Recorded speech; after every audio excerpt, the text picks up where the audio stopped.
Seattle Mariners put this out there earlier this week.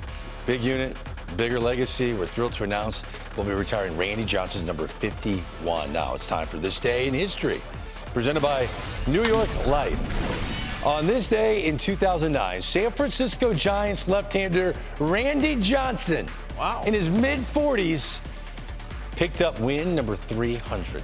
I remember watching this. I tell you, the month of June's been good for him. June 2nd, 1990, he threw his first no-hitter. How about that? You're right. Win leaders among active pitchers. Justin Verlander, ERA under 5. They need to get him fresh off the IL. He's at 262. He has separated himself dramatically from Max Scherzer, Clayton Kershaw, and the rest of the pack. Will Randy Johnson be the last man, Dan Plesac, to reach the 300 career win plateau? Yes. I don't think we'll see anybody, with the exception of Justin Verlander. He'll have the best opportunity, but I don't think he's going to get to 300 wins. Randy Johnson will be the last 300-game winner. And like Randy, he didn't have to get there to be in the Hall of Fame.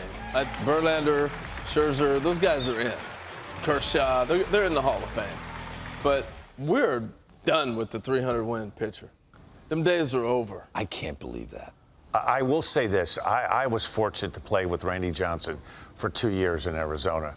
As dominant of 2 seasons. I think he changed. He was such a unique guy that being almost 7 foot, right? 6'11", 6'10", long legs, long levers. But there was a method to madness. He was a wild scattering thrower early on with Montreal.